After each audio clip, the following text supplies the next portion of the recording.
네, 22장 1절 예수께서 다시 비유로 대답하여 이르시되 연결되는 거죠. 21장에 예수님의 권위에 대해서 묻는, 무슨 권세로 너가 이 일을 하느냐라고 묻는 대제사장과 장로들에게 답변하시면서 나오는 비유 중에 세 번째 비유입니다.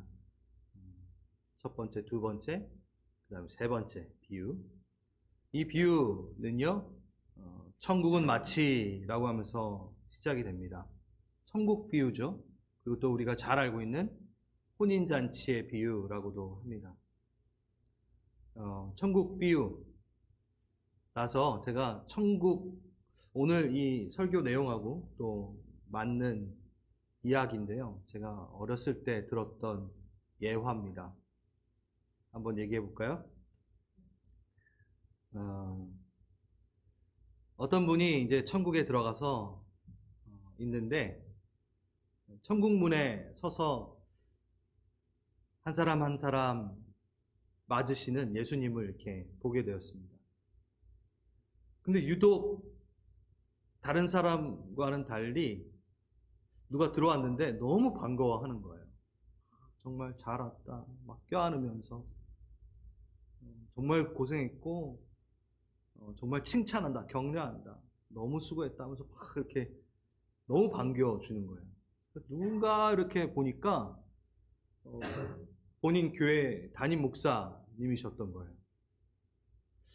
근데 자신이 들어올 때는 이렇게까지는 반기지 않으셨던 거예요. 그래서 좀 기분이 상했어요. 그래서 예수님한테 가가지고, 예수님, 목사님 들어올 땐 이렇게 극진히 반기시고 천국에서까지 이렇게 차별하십니까? 저 그냥 성도라고 해서 저는 그렇게 반기지 않으셨던 것 같던데. 그러니까 예수님이 그게 아니라 목사가 너무 오랜만이라서 천국에 목사가 들어온 게 정말 너무 오랜만이라서 너무 반가워서 이렇게 했어. 이랬다는 예화.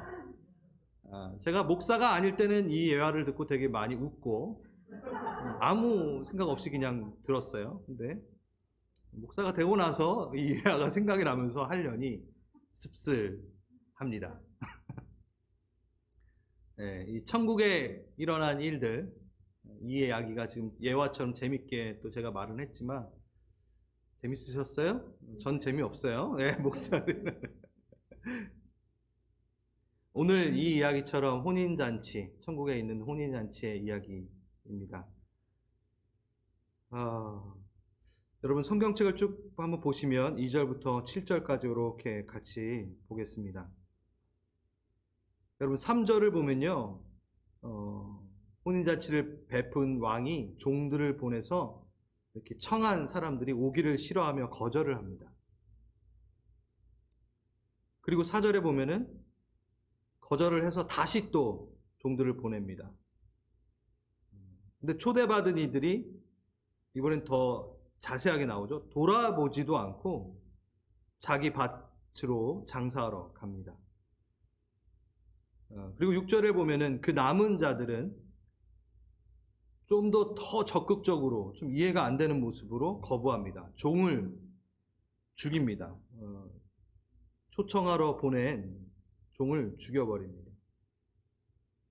네, 이것은요, 예수 그리스도의 복음이 먼저 유대 민족에게 계속 전파되어지고 초청되어졌으나, 하나님의 나라로 초청되어졌으나 선지자들을 죽이고 또 순종의 종으로 오신 예수 그리스도를 죽이는 일들이 있음을 보여주는 비유 중에 예언적 비유입니다. 그리고 나서 7절을 보니까 이에 임금이 노하여 군대를 보냅니다. 그 살인하는 자들을 진멸하고 동네를 불사릅니다. 이것은 예언적 비유 중에 무엇이죠? 이 마태복음을 지금 처음 읽는 사람들에게 곧 있을 주 70년 예루살렘이 로마의 티투스 장군에 의해 불타워지고 무너지는 일에 대한 내용을 말하고 있습니다. 구원에 대한 비유임과 동시에 장차 일어날 심판에 대한 내용이 함께 들어있는 거죠.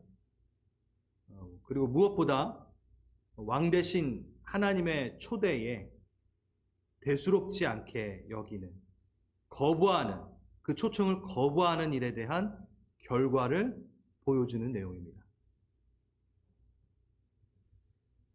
오늘 본문처럼 하나님의 나라, 하나님이 자리하신 곳은 기쁨의 축제가 있음을 알려주고 있는 거예요. 그렇죠?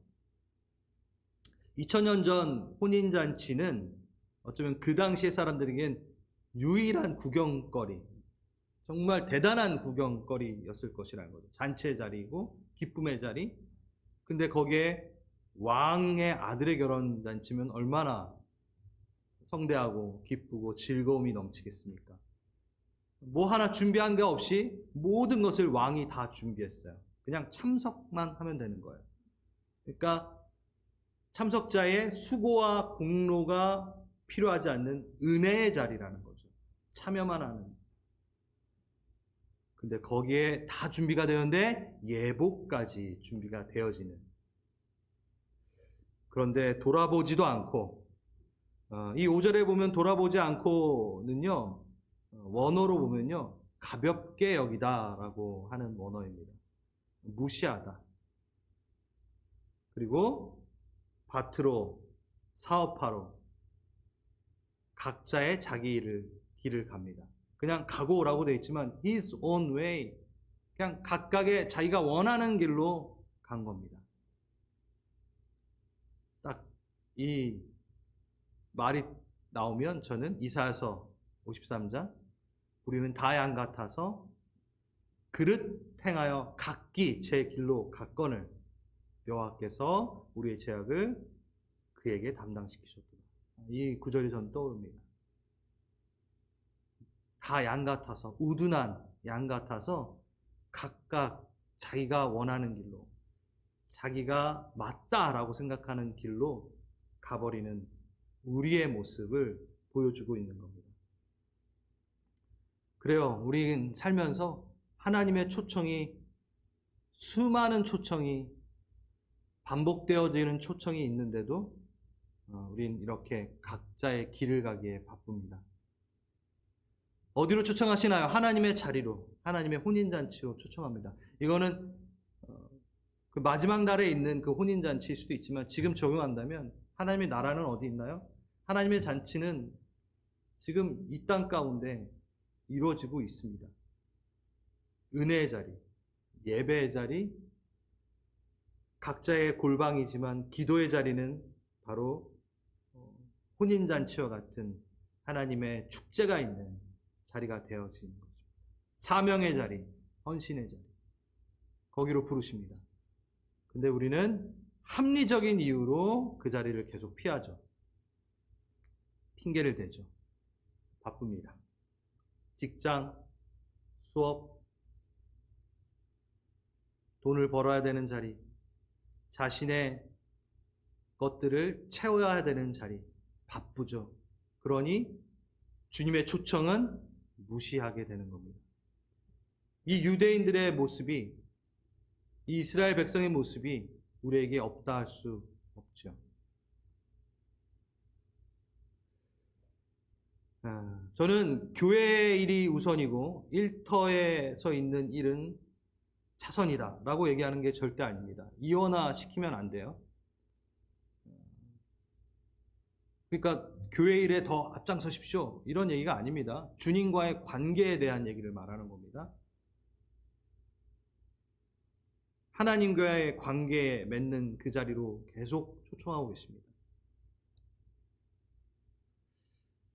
저는 이걸 보면서 이렇게 물어보시는 것 같았어요. 좀 제가 괴팍한 상상이지만 자신의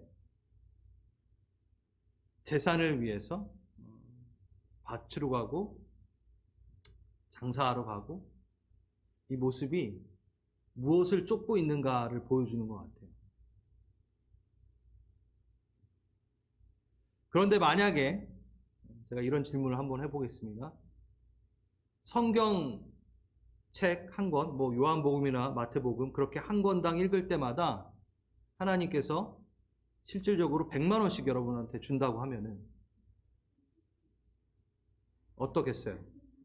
다 읽을걸요? 읽습니다. 그냥 웃음이 막 새어나오네요. 여기서 상상만 해도 기분이 좋은가 보죠? 그렇죠? 맞아요. 저도 막 손 이렇게 기도하는 데는 10분당 한 100만 원씩 또 주신대요. 할렐루야. 영혼을 구원하는 일, 한 영혼당 1000만 원씩. 정말 괴팍한 상상인데요. 어떠세요? 벌써 웃음이 도잖아요. 네. 우리가 이것을 돈으로 따지면 힘이 납니다.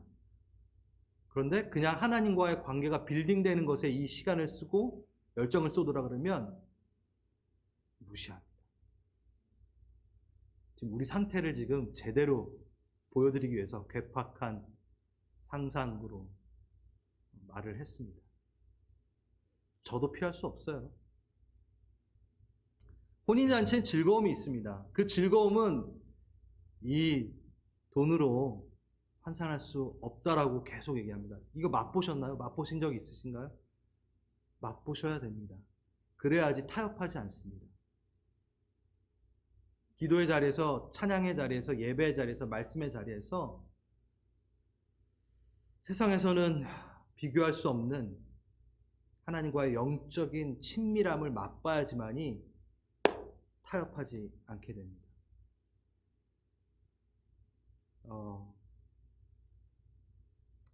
매번 저는 이 즐거움 속에 들어가지 못하는 것 같아요. 목사인 저도 정말 집중하여 시간을 내어 주님과 찬양하고 말씀 가운데 들어갈 때 곧 있을 그 혼인잔치의 즐거움이 지금 이 시간에 혼인잔치로 나에게 다가오는 것을 저는 누립니다. 어떨까요? 지금 여기서는 하객으로 우리가 비유되어 있지만 우리를 신부로 부르셨잖아요. 그렇죠? 예수님이 신랑 되시잖아요. 내가 정결하게 그 초청에 즐거이 감사히 여기며 내가 신부된 자로서 그 혼인잔치에 입장한다고 생각해 보십시오. 믿음의 선배들이 옆에서 박수를 칩니다. 하객이 되어서. 그리고 저는 예수님께로 걸어갑니다. 신부가 아름다울수록, 정결할수록 누가 칭찬을 받을까요? 여러분 결혼식 가보셨어요? 신부가 너무 예뻐요. 너무 아름다워요. 그럼 신부를 보고 아름답다 하지만 바로 어디로 눈을 돌리냐면 어떤 놈이 저 아름다운 신부를 신랑을 보게 돼요. 그러면서 신랑 성공했는데 누구에게 영광을 돌려요? 신랑에게 영광을 돌려요. 야, 네, 우리가 그 혼인잔치에 정결한 신부로 들어갈 때 누가 영광 받으시죠? 예수님이 영광 받으십니다. 내가 그 잔치를 즐길 때 예수님이 영광 받으십니다. 내 신부야, 내 정결한 신부. 온 땅이 정결한 신부 앞에 나오는 이 자리를 온 땅이 나에게 영광 돌립니다. 여러분 각자의 자리에서 매일같이 혼인잔치를 누리시길 바랍니다. 아멘. 하지만 우리는 이 초청에 참 무관심하죠. 유대인들에게 있는 심판의 이야기가 아닙니다. 우리에게 적용돼야 될 얘기입니다. 8절에서 10절 보겠습니다. 혼인잔치는 준비되었으나 청한 사람이 합당하지 않으니까 우리 왕이 길가에 가서 사람을 만나는 대로 데려와라. 악한 자나 선한 자나 만나는 대로 모두 데려오게 됩니다. 초청 방식의 변화가 생겼네요. 이전에는 초청이 된 사람에게 집중적으로 참여하라고 전했는데 이제는 아니에요. 길거리에 나가서 무작위로 초청을 합니다. 특별한 방식이죠. 바로 이것이 복음이 온 민족으로 확장되어지는 모습을 보여주는 것이기도 합니다. 악한 자나 선한 자나 여러분 어느 쪽에 가까우신가요? 그래도 내가 선한 자 쪽에 서서 이렇게 초청을 받았겠지. 여러분 착각하지 마십시오. 악한 자나 우리 이거 먼저 봐야 돼요. 여러분 설교 시작할 때 나눈 예화를 들으시면서 목사님 꽃이다 뭐 이렇게 생각하신 분 계신가요? 악하신 겁니다. 제가 무슨 얘기냐면 우리는 끊임없이 천국의 그 자리 안에서도 내가 좀 더 저 사람보다 나았으니까 천국에 들어올 만하지라는 상상을 해요.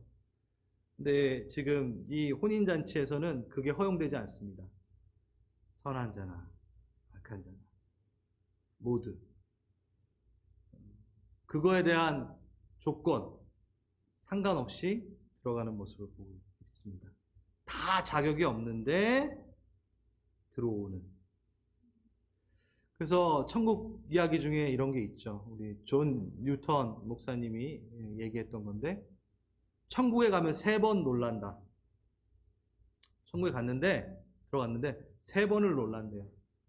들어올 수 없을 것 같은 사람이 들어와서 놀라고, 꼭 들어왔을 것 같고 왔어야 되는 사람이 천국에 없어서 놀라고, 그리고 마지막에 내가 천국에 들어가서 놀라고.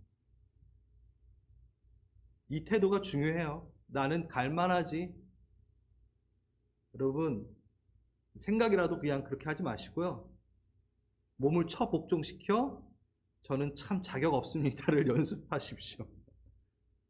그게 우리의 자리입니다. 저희는 선한 자나 악한 자나 선한 자 할 때 할렐루야 합니다. 할렐루야 해야 됩니다. 악한 자인 내가 이 말씀의 근거로 인해 자격 없는데 들어갈 수 있겠군요. 어쩌면 우리의 인생 구절이 돼야 됩니다. 악한 자도 들어간다는 이 말의 인생 구절이 돼야 되죠. 아무 조건 없이 들어간 그 열려있는 천국잔치. 이제 좀 더 자세히 들여다보기를 원합니다. 11절에서 13절. 이렇게 즐거운 잔치에 예복을 입지 않은 자가 발견이 되네요. 길가에서 갑자기 초청이 됐는데 당연히 예복이 준비 안 됐지라고 하면서 불만을 가지시면 안 됩니다. 고대 중동 지역에서는 큰 잔치가 있을 땐 주인이 초청하는 자에게 예복을, 이 겉에 이렇게 걸칠 수 있는 예복을 미리 준비해 주는 것이 관례였습니다. 그러니까 예복이 준비되어 있는 상태인 거죠. 혼인잔치에 누구나 동등하게 초청된 것과 같이 예복 또한 누구에게나 동등하게 제공이 되고 있는 것입니다. 성경에서 이 비유에 대한 상징적인 이해를 돕는 구절들이 많아요. 한번 읽어보겠습니다. 이사야서 64장 6절. 우리는 모두 부정한 자와 같고 우리의 모든 의는 더러운 옷과 같습니다. 우리는 모든 나뭇잎처럼 시들었으니 우리의 죄악이 바람처럼 우리를 휘몰아 갑니다. 제가 3번역으로 읽어드렸고요. 뭐라고요? 우리가 입은 옷은 우리의 의는 더러운 옷과 같다. 죄로 인해 끊어진 하나님과의 그 관계, 연합된 관계.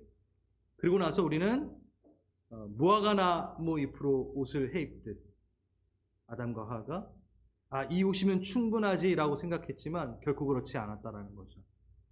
사람의 최상의 선과 의가 하나님께 충분할 거라는 생각이 들어가지 않습니다. 맞지 않습니다. 그래서 하나님은 뭘 주셨냐? 해결책을 주셨습니다. 이사야서 61장 10절. 내가 여호와로 말미암아 크게 기뻐하며 내 영혼이 나의 하나님으로 말미암아 즐거워하느니라. 그가 구원의 옷을 내게 입히시며. 수동태입니다. 구원의 옷을 주님이 준비하셨습니다. 내가 준비한 게 아닙니다. 공의의 겉옷을 내게 더하시며 신랑이 사모를 쓰며 신부가 자기의 보석을 단장과 같이 할 것입니다. 바울은 이것을 로마서에서 그리스도로 옷 입다라고 표현했습니다. 구원의 옷, 그리스도로 옷 입다. 예복이 있어야 됩니다. 준비해야 됩니다가 아니라 이미 준비되어 있습니다.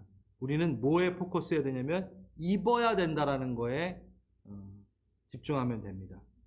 우리는 예복을 준비하지 못합니다. 우리의 의는 예복을 준비하지 못합니다. 더러운 옷만 가져갈 뿐입니다. 구원의 예복은 우리가 바느질 하나도 보태지 못합니다. 예복을 준비하는 것은 의지의 문제가 아니라 능력의 문제입니다. 우리는 못합니다. 그런데 입어야 됩니다. 준비는 다 하셨어요. 입는 것은 우리가 해야 됩니다. 예복이 준비되어지는 것에 대한 묵상 참 중요하지만 오늘은 예복을 입는 것에 대한 것에 집중을 해보기 원합니다. 일반적으로 묵상되어 왔던 관점은 이 내용 안에서 예복이 준비되었으나 의도적으로 입지 않은 한 사람을 이야기합니다. 그러니까 자기의 의로, 자기의 선으로 충분하기 때문에 필요 없어요 라고 입지 않았다 라고 대부분 묵상을 이렇게 하죠. 그런데 저는 오늘 이 묵상 가운데 좀 새롭게 접근해 보고 싶습니다.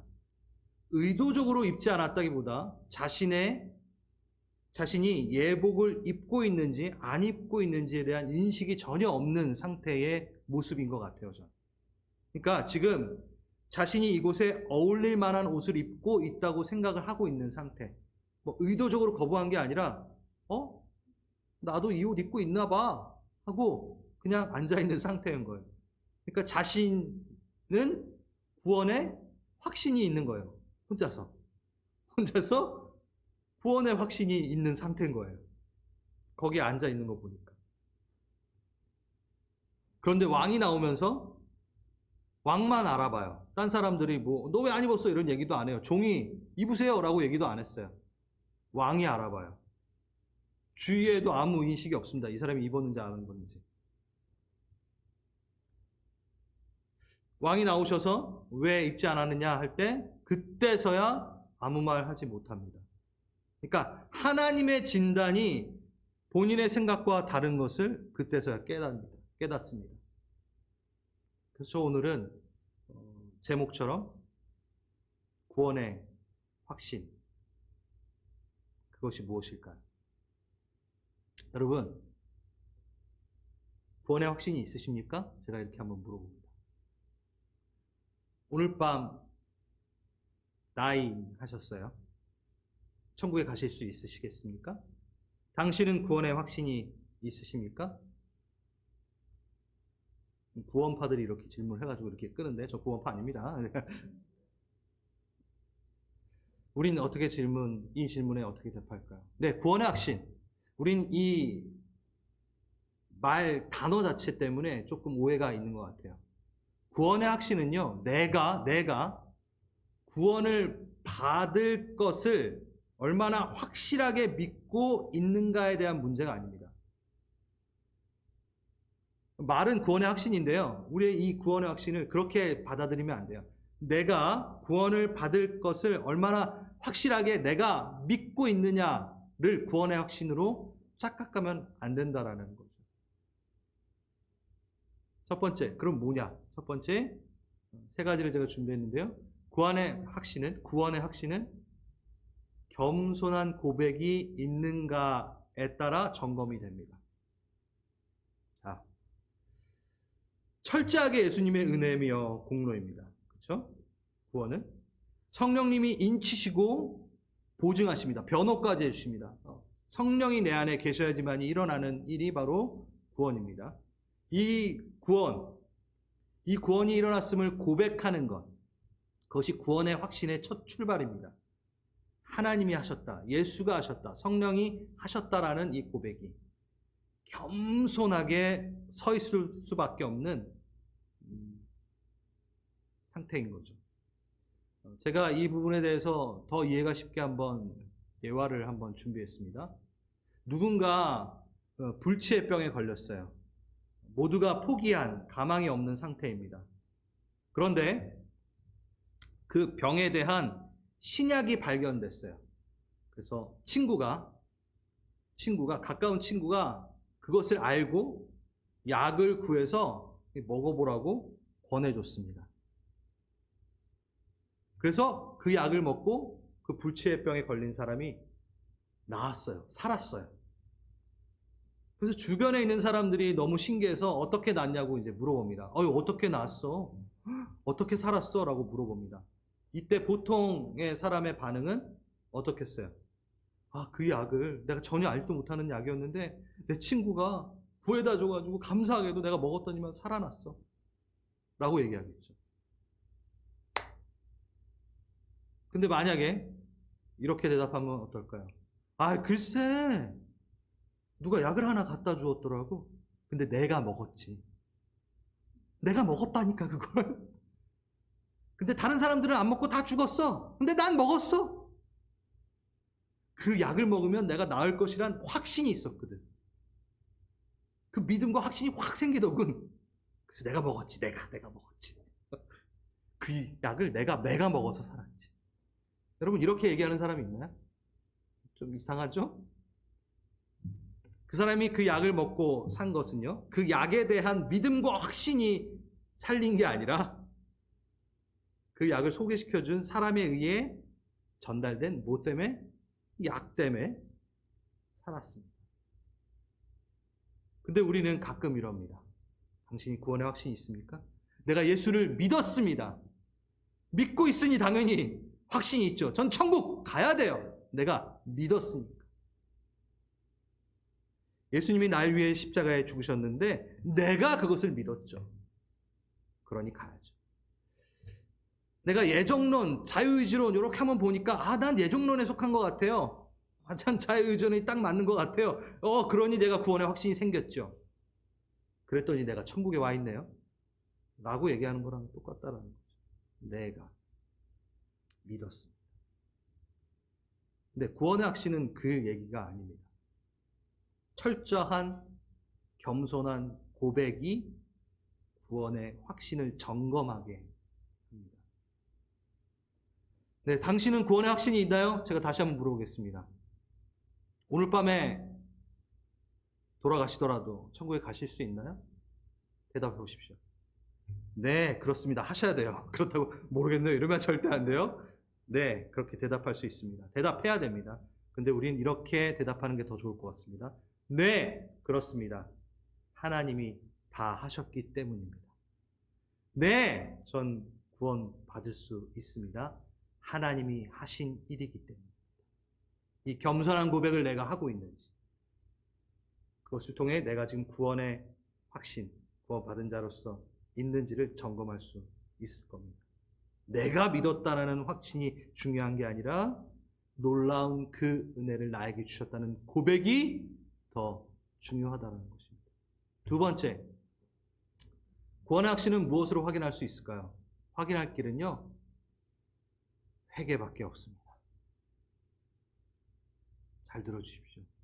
예수님께 날마다 돌이킨 자, 진심으로 내가 회개하는 자의 자리에 서 있는가에 따라 내가 구원의 확신이 있는지 없는지를 점검할 수 있어요. 다른 거로 점검할 수 없어요.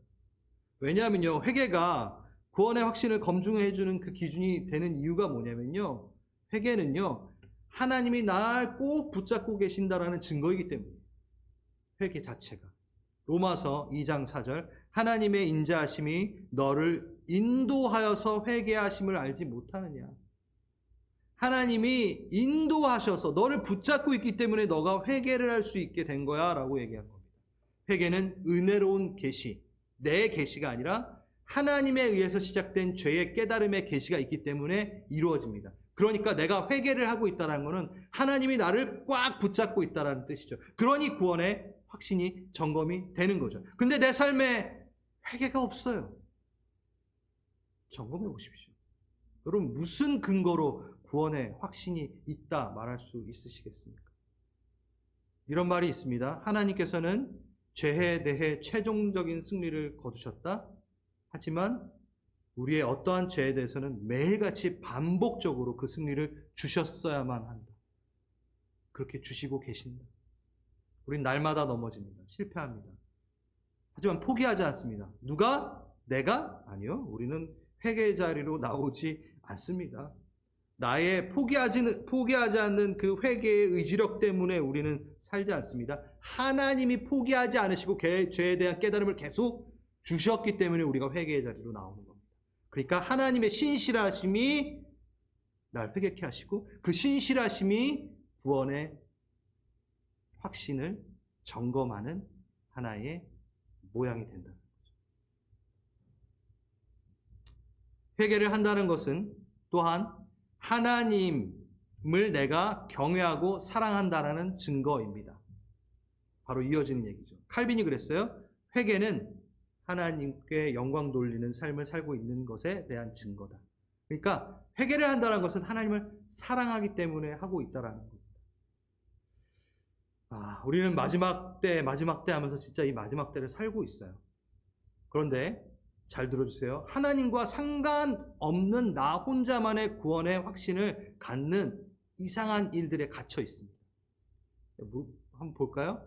요즘에 유튜브를 보면요, 마지막 때 하면서 영상을 보면은 조회수가 다 666, 적그리스도 베리칩, 백신 이런, 여긴 조회수가 이만합니다. 엄청납니다.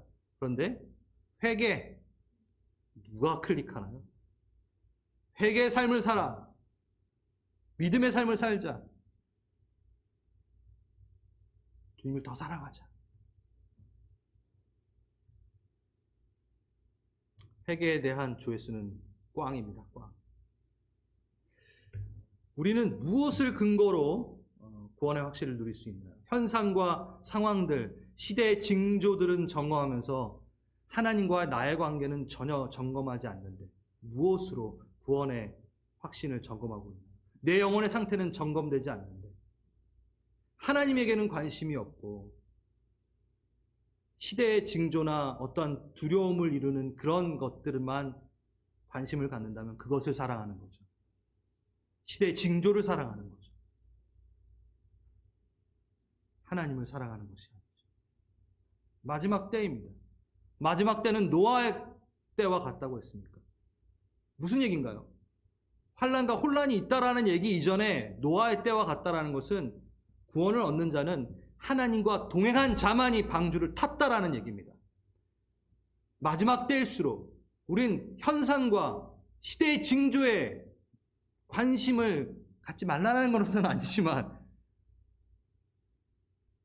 그것보다 더 많은 관심은 내가 회개의 자리에 있는가, 내가 하나님과의 친밀한 관계가 있는가를 계속 점검해가면서 우리 구원의 확신을 점검해야 됩니다. 그거 안 하시다가 나중에 올라갔을 때 나 너 모른다라는 소리 듣지 맙시다. 여러분, 만남과 사귐의 차이 아시나요? 만남은요, 단회적입니다. 내가 저 사람을 한번 만났지. 만남. 사귐은요, 뭘 뜻하죠? 다회적이죠. 계속해서 사귀는 거. 만남이 지속되고 많아지고. 여러분, 예수님을 만나셨습니까? 라고 이렇게 저는 물어보고 싶지 않습니다. 한 몇 년 전에 수련회 때 만났죠. 그때 은혜가 있었죠. 여러분, 회개 자리에 없다면 바로 그렇게 얘기하겠죠. 하나님이 사랑하는 사람에게 죄의 깨달음을 계속 주십니다. 그러면 뭐가 있죠? 사귐이 있습니다. 우린 하나님과 사귐을 가져야 돼요. 그냥 한번 만났기 때문에 구원의 확신을 갖는 사람이 아니라, 그때 내가 예수를 주로 고백했었지가 아니라 날마다 회개의 자리에서 친밀하게 내가 관계를 맺을 때 우리는 구원의 확신이 점검되어집니다. 마지막으로 세 번째, 구원의 확신은 예복. 그리스도로 옷 입어야 됩니다.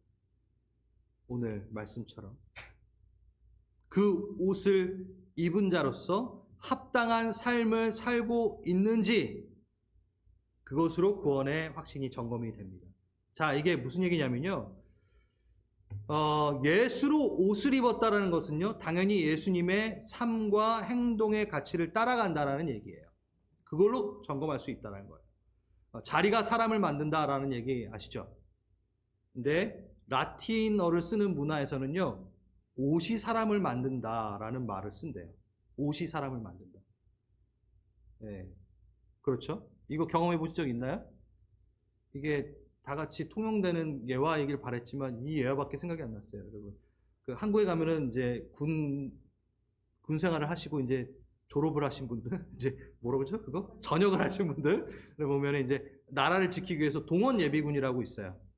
예, 아저씨들이 시간이 되는 대로 이제 날 때마다 훈련을 해요. 왜냐면 여기 쳐들어올 때 아저씨들이 그 예비군 아저씨들이 전역한 아저씨들이 군복 입고 자기 옛날 군복 입고 동네를 지키는 아저씨들이 돼요.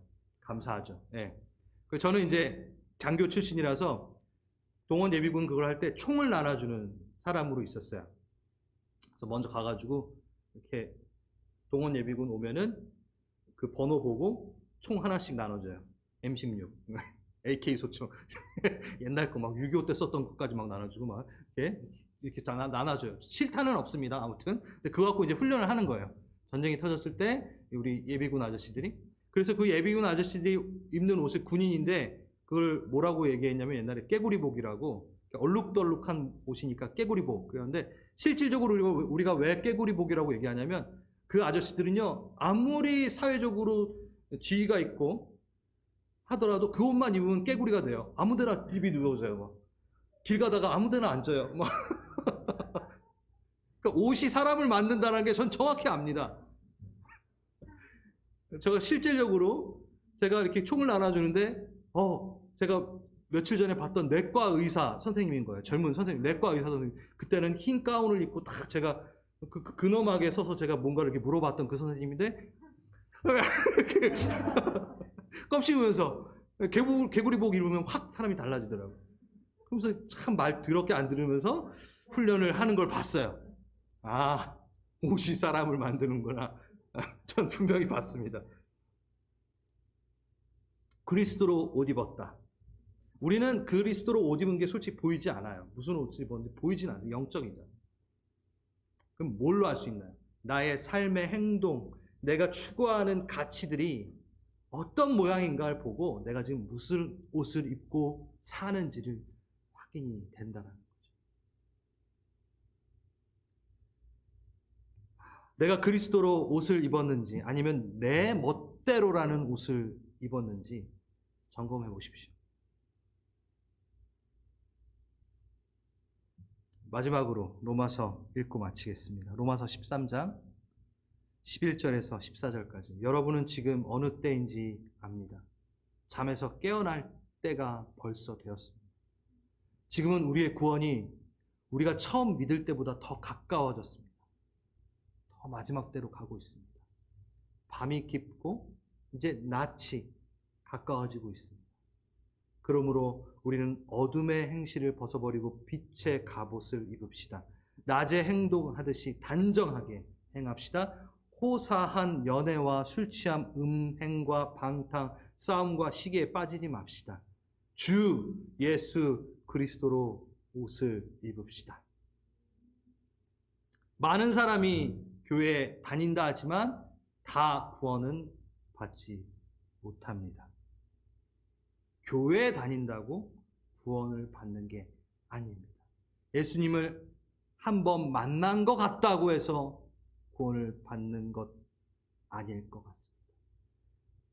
사귐이 있어야지 구원을 이룹니다. 그래서 14절에 이렇게 얘기하네요. 청함을 받은 자는 많되 택함을 입은 자는 적으니라. 교회에 출석하고 예배에 참석하는 것이 예복이 아닌 것을 지금 계속 말씀을 드렸습니다. 예복은 주님과의 관계입니다. 중심을 보십니다.